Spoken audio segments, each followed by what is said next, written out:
भर भरी कर जितनी भी बारिश होती है वो सारे पानी को नीचे उतारने का काम करता है।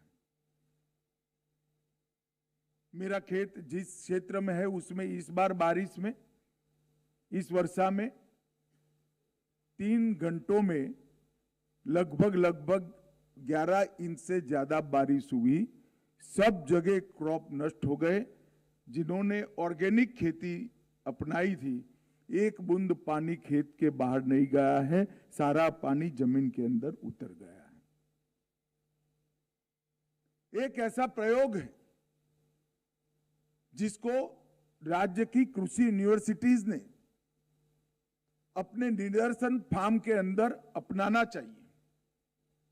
ये बहुउद्देशीय प्रोजेक्ट है। इससे जल संचय भी होता है, इससे किसान की आय भी बढ़ती है, इससे पशुपालन की वृद्धि भी होती है, जिसके माध्यम से किसान की आय और बढ़ती है। और सबसे बड़ा, इससे जो अन्न उत्पादित होता है, इससे भी किसान की आय बढ़ती है और खाने वाले की सेहत भी अच्छी होती है। मगर समस्या 2 प्रकार की थी। एक तो मार्केट में ढेर सारे अनाज आने लगे जो कहते हैं कि हम ऑर्गेनिक है, और लोगों को भरोसा नहीं है कि ये ऑर्गेनिक है या नहीं है। लोग ज्यादा दाम लेने के लिए तैयार है। दुनिया के बाजार हमारे लिए खुले पड़े हैं ऑर्गेनिक प्रोडक्ट्स को खरीदने के लिए, मगर उसकी सर्टिफिकेशन की कोई व्यवस्था नहीं थी। एक ये समस्या थी। और किसान को इसका उचित दाम नहीं मिलता था, क्योंकि लोगों को भरोसा नहीं था कि ऑर्गेनिक प्रोडक्ट है या नहीं है। सब लोग दवाई की जगह ऑर्गेनिक खाना खाना चाहते हैं, मगर कैसे मालूम पड़ेगा कि ऑर्गेनिक लिखा हुआ है गेहूं जो मैं खा रहा हूं वो ऑर्गेनिक है या नहीं है। विश्वास का संकट खड़ा हुआ था। तो हमने नेशनल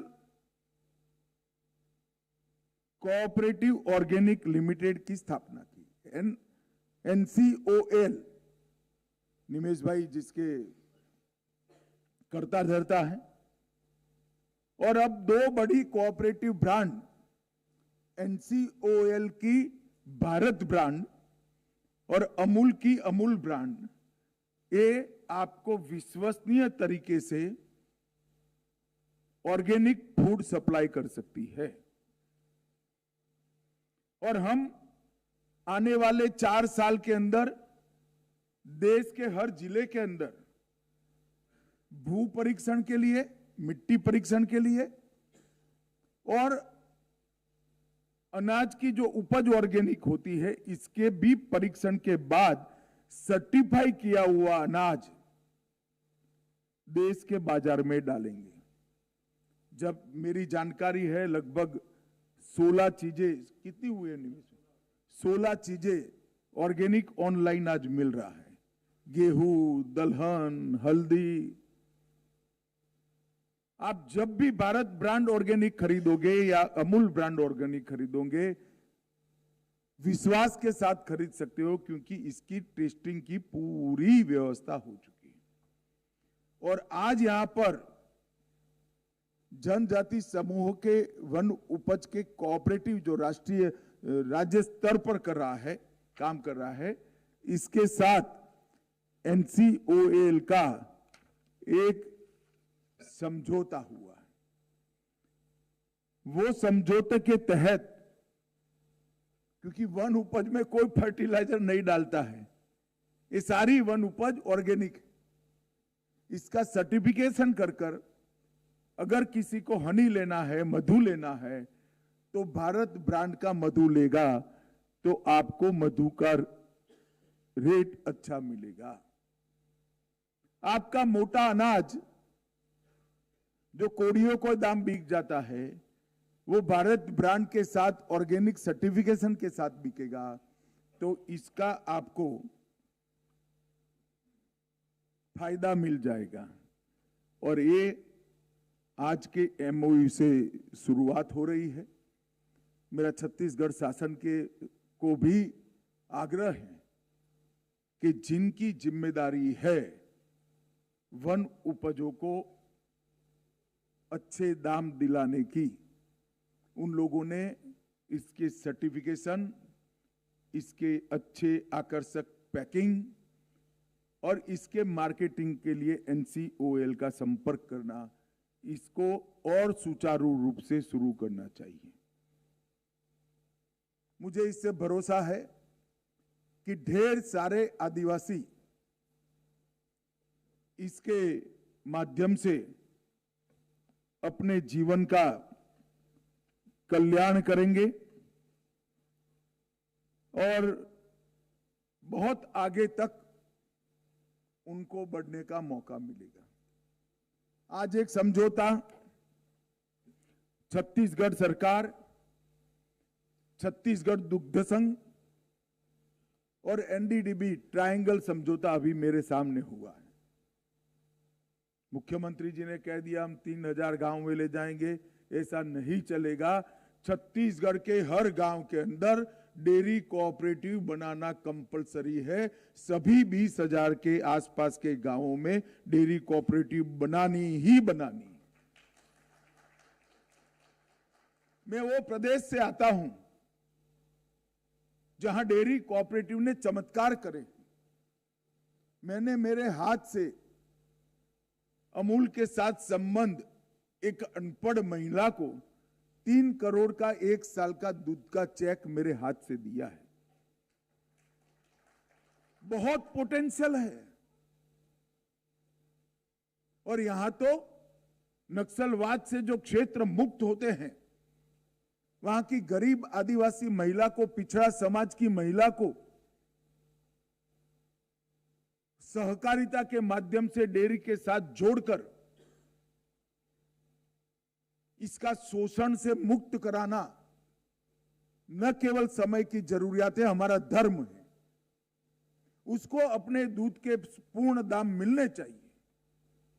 वो केवल और केवल कोऑपरेटिव व्यवस्था में ही मिल सकते हैं, क्योंकि कोऑपरेटिव व्यवस्था में मुनाफा जो है वो अंततोगत्वा वो महिला के पास, वो महतारी के पास वापिस जाता है जो पशु को पालती है।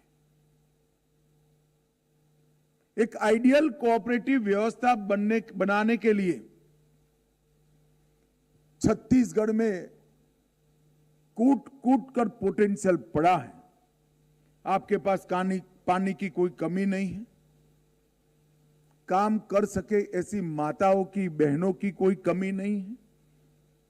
आपके पास घास चारे की कोई कमी नहीं है। कमी सिर्फ व्यवस्थापन की है कि जो दूध का उत्पादन बढ़ेगा वो बहन के पास कैसे जाएगा। इसकी व्यवस्था कोऑपरेटिव सोसाइटी करेगी। मैं कोऑपरेटिव सेक्रेटरी, मुख्यमंत्री और उप मुख्यमंत्री को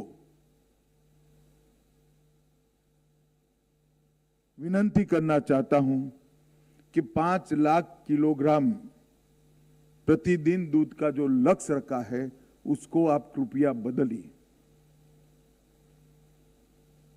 और प्लानिंग जो करे वो अलग स्केल का करे। भैंस देनी है, गाय देनी है, इसकी संख्या बढ़ाइए, कोऑपरेटिव सोसाइटी का रजिस्ट्रेशन बढ़ाइए और कोऑपरेटिव सोसाइटी में किसानों का, माताओं का रजिस्ट्रेशन बढ़ाइए। एक बार 2 गाय या 2 भैंस उनको दे दी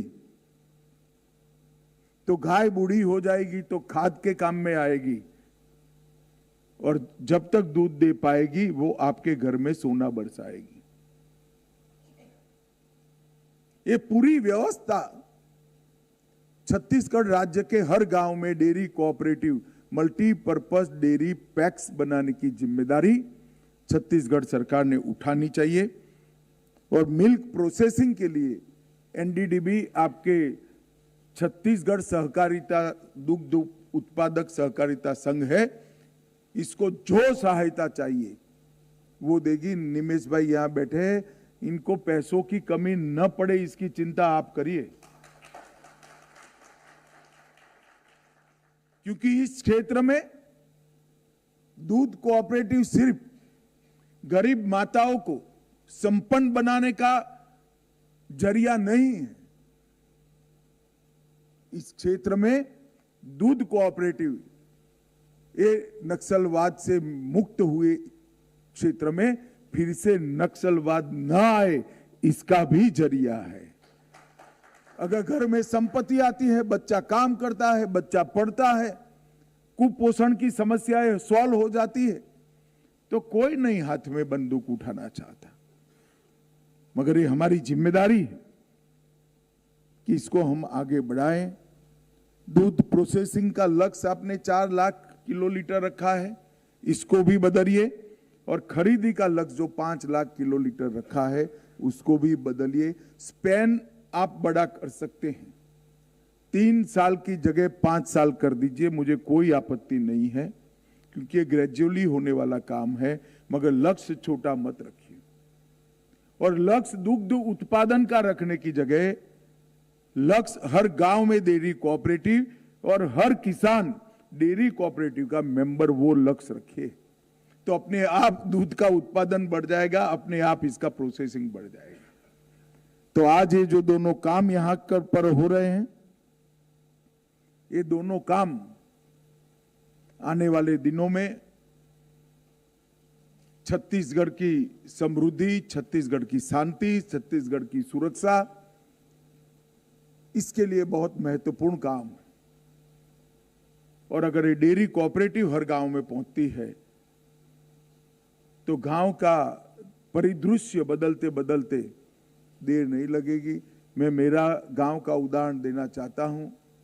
मेरे गांव में 69 में 5 पक्के मकान थे, 71 में डेयरी आई, 74 में 80% गांव के मकान पक्के थे।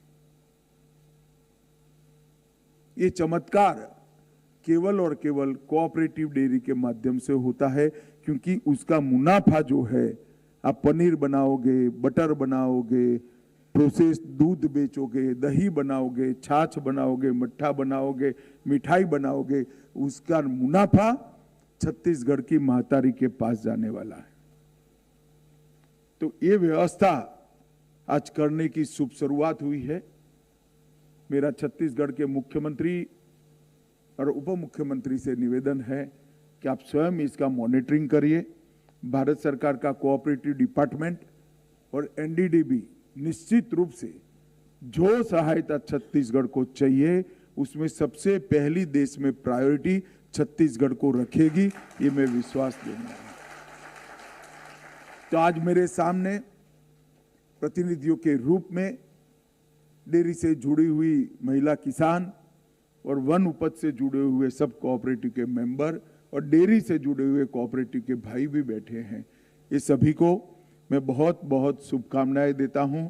और आज जो एमओयू के रूप में एक छोटा सा काम हुआ है, इस पर एक बड़ी इमारत बनाने का काम आगे होगा, इसका मुझे विश्वास है। मैं भी पीछे पड़ूंगा, मुख्यमंत्री भी पीछे पड़ेंगे, गृह मंत्री जी भी पीछे पड़ेंगे, क्योंकि नक्सलवाद से भी जुड़ा हुआ मसला है। तो आप सभी को अनेक अनेक शुभकामनाएं, अनंत शुभकामनाएं। धन्यवाद। वंदे मातरम।